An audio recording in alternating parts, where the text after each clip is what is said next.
हुकूमत पाकिस्तान मईशत को ट्रैक पर लाने के लिए बहुत सी तजवीज़ पर गौर कर रही है। कर्जों के बोझ तले हुकूमत के पास ऑप्शंस तो महदूद हैं, इसलिए वो कोई नए तरीके पर गौर करने की बजाय पुराने तरीकों से माशी बोझ को कम करने की कोशिश में दिखाई देती है, जो इससे पहले कई मुंतखब हुकूमतों ने भी इनिशिएटिव्स लेने चाहे, लेकिन वो शदीद दबाव और मज़ाहमत की वजह से इन इनिशिएटिव्स को सक्सेसफुली एग्जीक्यूट नहीं कर पाए। बहुत सी हुकूमतों ने कोशिश की कि किसी तरह पेंशन्स में इस्लाहात लाई जाएं, क्योंकि बाज़ महकमों में ये इंतहाई गैर मुसावियाना तौर पर जारी की जा रही हैं। ऐसे केसेस भी सामने आए कि जब पेंशनर्स की वफ़ात के बाद उनकी अहलिया पेंशन की हकदार ठहरी, लेकिन उनकी वफ़ात के बाद भी पेंशन देने का सिलसिला जारी रहा। अब हुकूमत वक्त इन पेंशनर्स में, उनकी पेंशन में इस्लाहात के लिए पर तोल रही है। इन इस्लाहात में जो तजावीज़ दी जा रही हैं उनमें से कुछ बेहतर है, लेकिन कुछ निहायत मुतनाज़ा भी हैं। खबर है कि दफ़ा और मुसल्लह अफवाज से ताल्लुक़ रखने वाले अफराद को इस्तिस्ना देते हुए वज़ारत ख़जाना ने पब्लिक सेक्टर के रिटायर्ड मुलाजमीन की पेंशन में संगीन और बड़ी तब्दीलियाँ करने की समरी वज़ीर आज़म को भेजी है,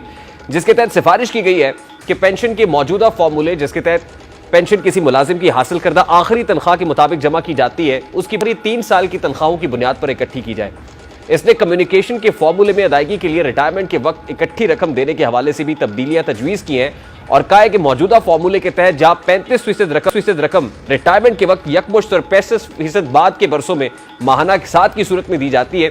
इसकी बजाय 25% रिटायरमेंट के वक्त और 75% बाद के बरसों में माहाना इकसात पर देने की तजवीज़ है। पेंशन को तीसरी सतह जैसे कि गैर शादीशुदा, तलाक याफ्ता या बेवा बेटी को उम्र भर देने की बजाय सिर्फ 10 साल तक देने की तजवीज़ है, लेकिन शौहदा के ख़ानदानों के लिए हद 20 साल और उनके ख़ानदान के माजूर अफराद के लिए और शौहदा की बेटियों के लिए ताहयात जारी रहेगी। तजवीज़ के मुताबिक मुस्तकबिल में पेंशन में इजाफा CPI इंडेक्स के हिसाब से हुआ करेगा, जो कि गुज़श्ता 3 साल के दौरान 80% था, लेकिन यह इजाफा ज़्यादा से ज़्यादा 10% हो सकेगा। अफरात ज़र की शरह 10% से ज़ायद होने की सूरत में हुकूमत खुसूसी तौर पर एक एडहॉक इजाफा तजवीज़ कर सकती है, जो अफरात ज़र मामूल पर आने के साथ ही ख़त्म कर दिया जाएगा। उम्र की मुद्दत पूरी होने से पहले रिटायरमेंट लेने की हौसला शिकनी की जाएगी और रिटायर होने वाले पर कम से कम 3% और ज़्यादा से ज़्यादा 10% तक का जुर्माना आयद किया जाएगा। ये समरी, जिसका नाम पेंशन इस्लाहात रखा गया है, वज़ीर आज़म को गुज़श्ता PDM की हुकूमत के दौरान भिजवाई गई थी, जिसमें कहा गया था कि मुलाजिम को सिर्फ एक पेंशन का इस्तेहकाक होगा, ताहम मुलाजिम को यह हक होगा कि वो ज़्यादा रकम वाली पेंशन का इंतखाब कर ले और दीगर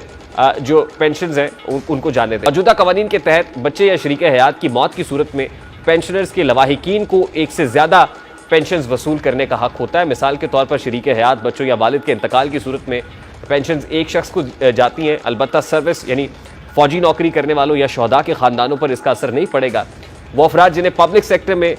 दोबारा से नौकर रखा जाता है, उन्हें तनख्वाह और पेंशन दोनों के फ़वाइद देने की वफाकी हुकूमत मजाज नहीं होगी। मुतल्लिका मुलाजिम को या तो तनख्वाह और या फिर पेंशन में किसी एक चीज़ का इंतखाब करना होगा, और बतौर फ़ौजी नौकरी करने वाले को अगर किसी सरकारी ओहदे में दोबारा से नौकर रखा जाता है तो उसे अलबत्ता तनख्वाह और पेंशन दोनों 60 साल की उम्र तक हासिल करते रहने की इजाज़त होगी।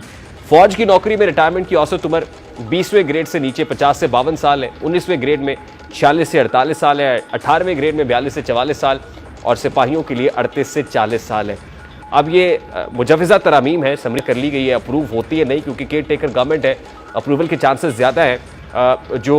इलेक्टेड गवर्नमेंट होती है उसके पास अपना वोट बैंक लूज़ करने का या उसको मज़ामत का ख़तरा भी होता है, तो वहाँ पर इस तरह के डिसीजंस लेना मुश्किल होता है। अब देखना यह है कि क्या ये हुकूमत ये डिसीजन ले पाएगी और इस पर एग्री करने के बाद इस समरी पर दस्तखत भी हो जाते हैं, या this will remain hanging in the air. Programme का वक्त अपने इख्तिताम को पहुँचा, आपसे मुलाकात होगी इंशाअल्लाह कल। अपना रखिए ख्याल, अल्लाह हाफ़िज़।